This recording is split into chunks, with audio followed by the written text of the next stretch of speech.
Is that all right, guys? Yeah, I don't, yeah. Thank yeah. you. Move far away.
Find someone with a purple thing like yourself. No, you should be able, if you tell, if you say to turn up for an interview, you should Okay. be able to do that. Yeah, no, what he wants to do is If you're looking, no, not about the about the that's where he's going. Sorry. Yeah, he's saying, says I do. You're just saying that you're speaking. Maybe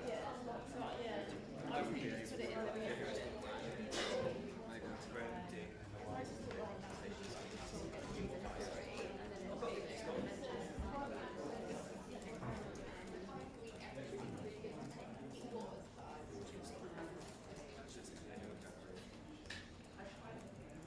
also the only individual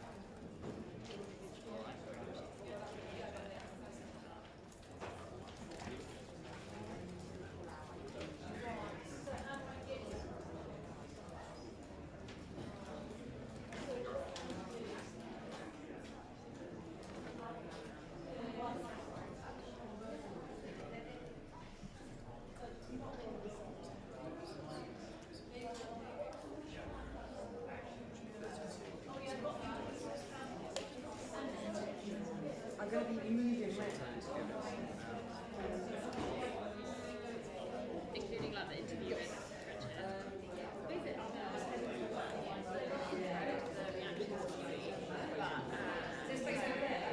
But you know, I mean, other options will be available. It's just that just sets it slightly better. The back, right? Okay. Yeah, I mean, I don't mind.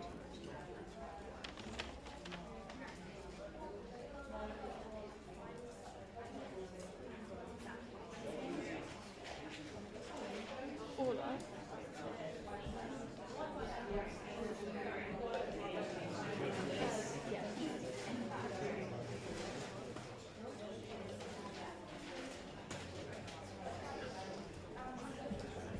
If it is, I'll be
Hi, thanks for speaking to us today. I'm Jim Rick from BBC News. I just want to start by asking all of you, 40 years, 30, 40 years after you started campaigning some of it, what's it like to be proved right? Andy? Today is a momentous day, I think, for all of us. Sometimes we felt like we were shouting into the wind during these 40 years. When we told people, they didn't believe us. They said this wouldn't happen in the UK. But today proves that it can happen in the UK, and it did happen in the UK. And I just feel validated and vindicated by Sir Brian and his report today.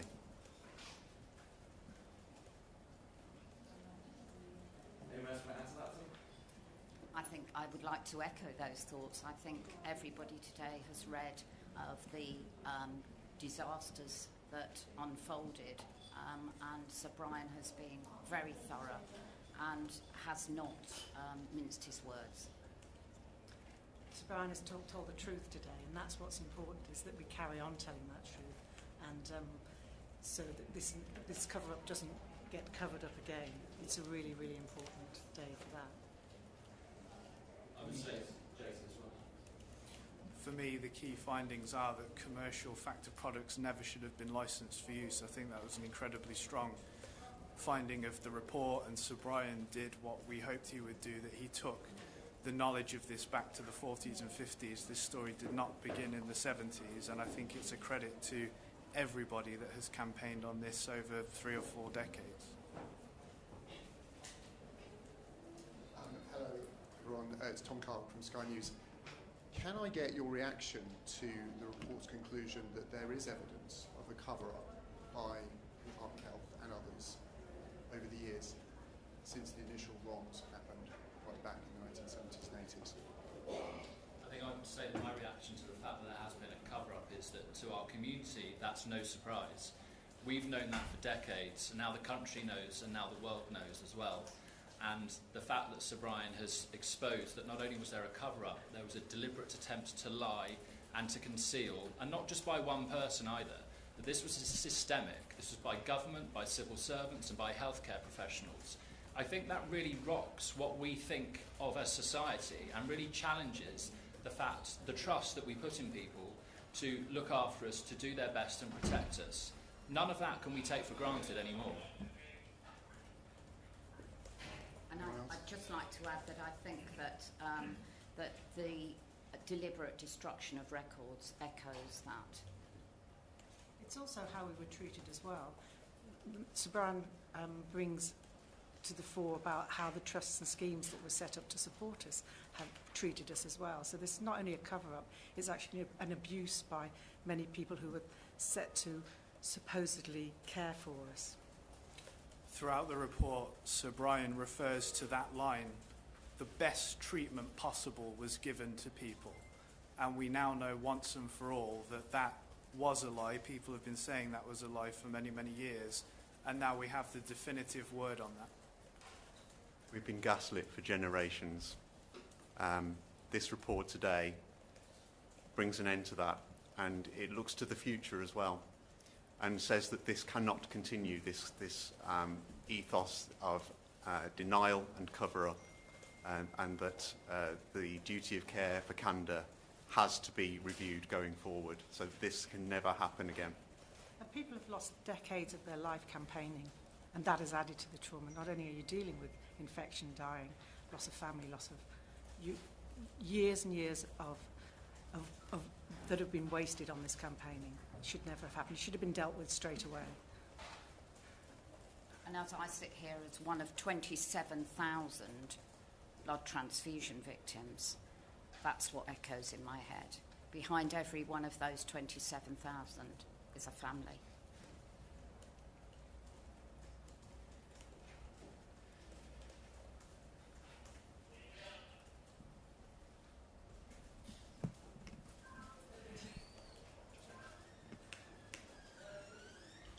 Hi, Joe Pinkstone from the Daily Telegraph. I just wanted to ask you what you would say to the politicians in charge throughout the scandal and in charge now. There's some criticism of quite specific individuals in the report. I'd just like to get your thoughts on what you would say to them. I think many of the politicians should hang their heads in shame. I think for the first time we've seen people like Jeremy Hunt and other health secretaries speak up recently and actually start to acknowledge their part in this scandal. Because no single person is responsible for this scandal. It's been the result of generations of denial, delay and cover-up. And whilst there might be an apology later today from the Prime Minister, it's not just the Prime Minister who holds responsibility and accountability for this. There are many others out there, and I would expect over the coming days and weeks for many more people to come forward and say sorry. I'm sorry for my part, and if they're genuinely sorry, they will help implement the recommendations that Sir Brian has recommended today. And I think they need to know as well what they've been sorry for. Any apologies that we've had in the past have been meaningless, because all that they've said is that this should never have happened. We know that this should never have happened. What was your part in it? What are you sorry for? That's what the community needs to hear before we can even begin to get closure on this. And not mess us around any longer. I think the apology on behalf of the state will be welcome, and I think something else the community would like to see is a proper apology from all of the pharmaceutical companies that manufactured Factor 8 and 9 products as well, which includes Bayer, Baxter, Revlon Healthcare, Alpha, Abbott and their successors or subsidiaries.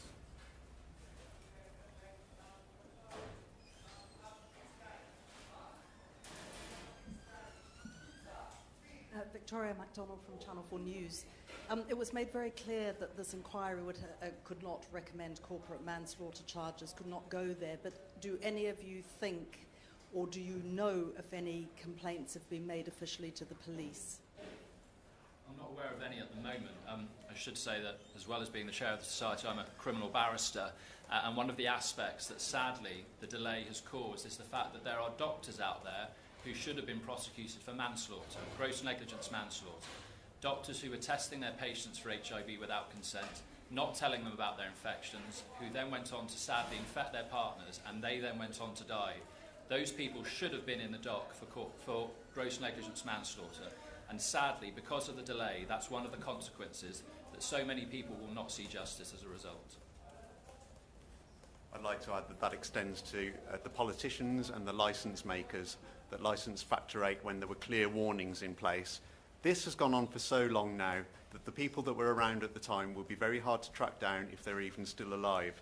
And that's one of the testimonies of the cover-up and the delays in getting justice to this scandal, is the time that it's taken has meant that justice delayed really is, in this case, justice denied. I think a lot of the villains in this story sadly have now died.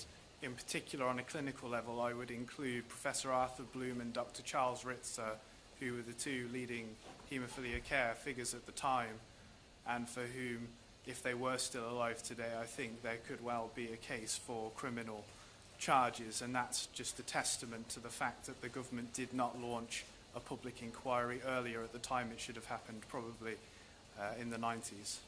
I mean, in the report today, it says that there was enough public interest in this scandal for the inquiry to have been launched around 1986. Just think about the delay for a moment and think how many people could have been brought to justice at that point but haven't. I think we need to be aware too of the deliberate destruction of records. The records, not just patient records, but records kept by the Department of Health, and that has become clear in the report that they were deliberately destroyed. And also the evidence that was coming forward and being placed in front of government by campaigners that was dismissed. I think today is about the vindication of many of those campaigners, who some have sadly died, and I think that's what needs to be remembered, that this has been 40 years of cover-up and campaigning. Can I add that there's an unprecedented aspect to this inquiry, because Sir Brian Langstaff has said that this is not his final word. He is not sending his final report to the government today. The recommendations that he's recommended, he said that the government will have to provide a report to Parliament within 12 months about those recommendations, saying whether or not they are going to implement them, or explaining why they are not going to implement them, and he will expect them to account for that. which I think is unprecedented, because what the chair of the public inquiry is saying to government is, I don't trust you. And that's what the community have been saying for decades. I believe there should be a presumption in the Inquiries Act that recommendations from inquiries should be implemented unless government can provide good reasons why not. Why is it that we continue to have these burning injustices? Why is it in the United Kingdom we continue to have these scandals? It's because we ignore the recommendations of public inquiries, and that must stop today.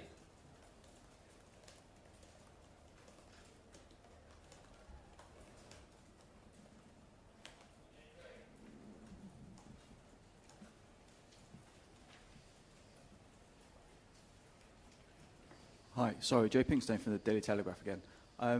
I just wondered, my understanding is that there's some court cases that have been paused while the inquiry makes its final report. I wonder if you feel the final report is enough of a sense of justice, or if you'll be perhaps resuming legal action against the state.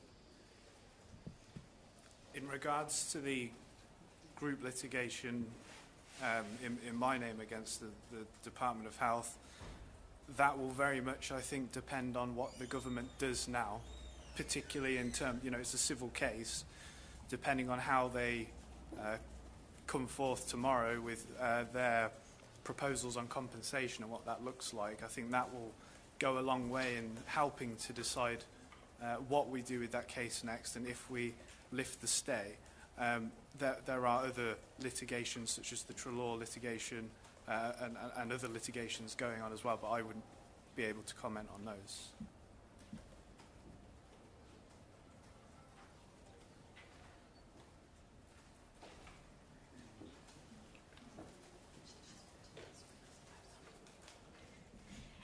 Hi, Emeline Van for Radio France International.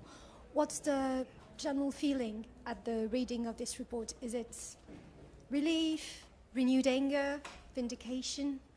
I think for me, there's been a whirlwind of emotions today. I'm sure everybody on this table would agree with that.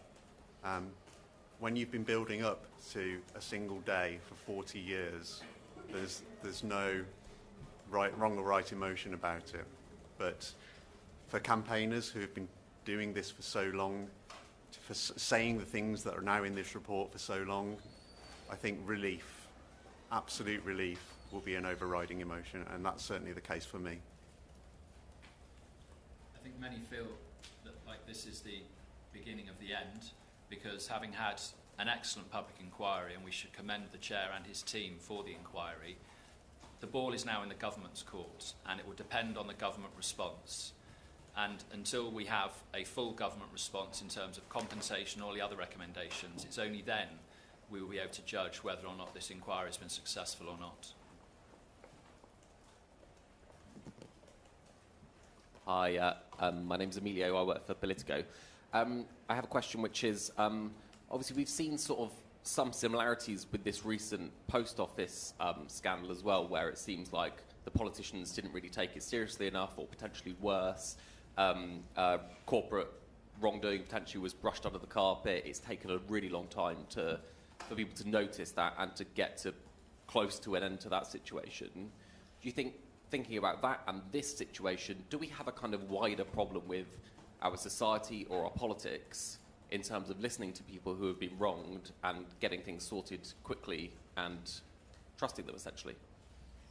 That goes back to what I said earlier about the truth. This is the day of the truth, and it's up to society, up to you, the media, to ensure that that truth gets told and to keep coming back to it. Otherwise, we will be back in this situation, and millions of pounds of money that's been put into this inquiry would have been wasted. Sorry.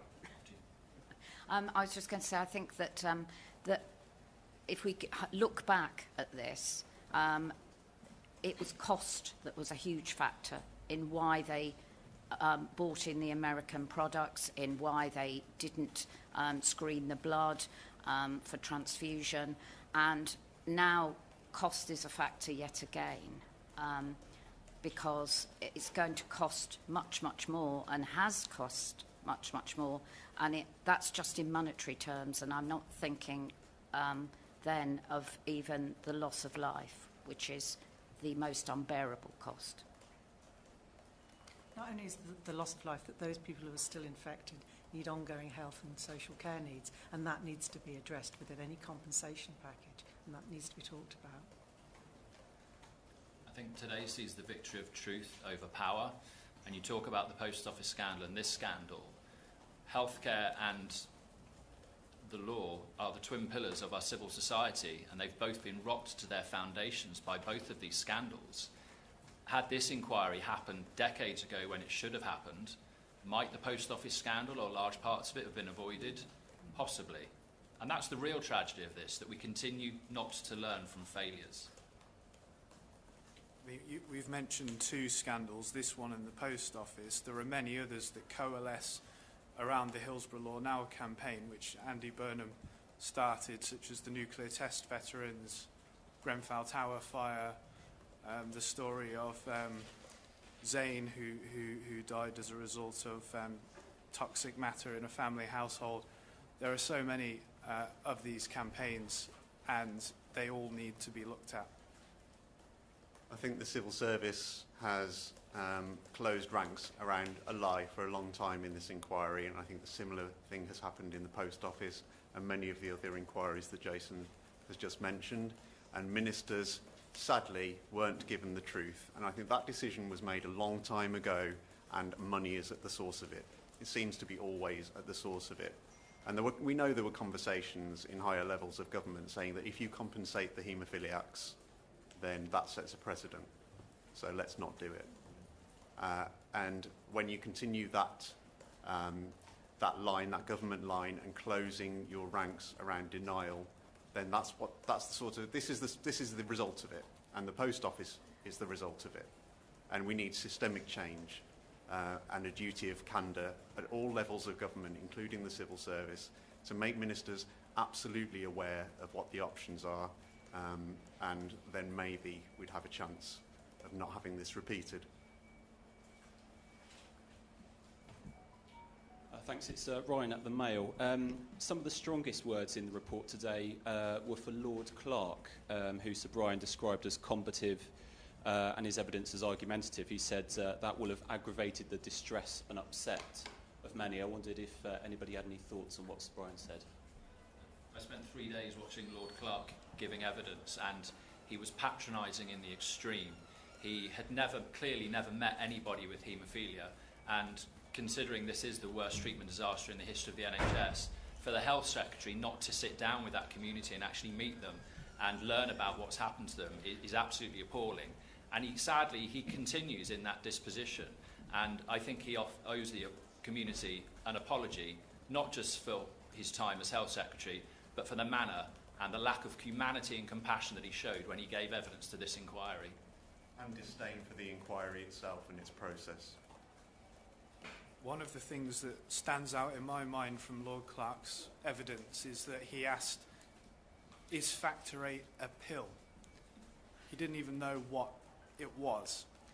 And I actually used that as a way to ask the media to please assist with the public understanding about that product and why it's so dangerous, because it is fundamental to the report today.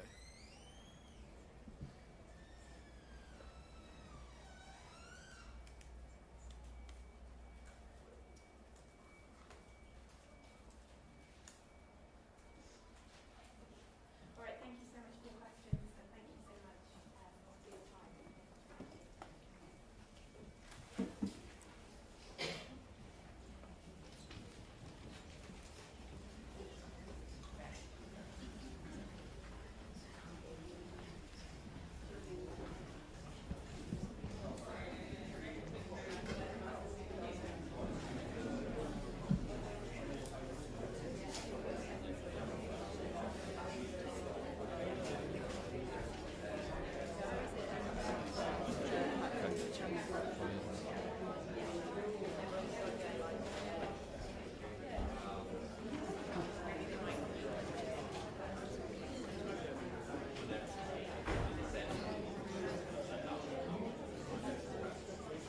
Where are we going? Mark's a drinker, and you're seven drinkers. I've had enough of 7 people like you. Sorry, we're not in your shop now, are we? It doesn't matter. He's given up now for a bit.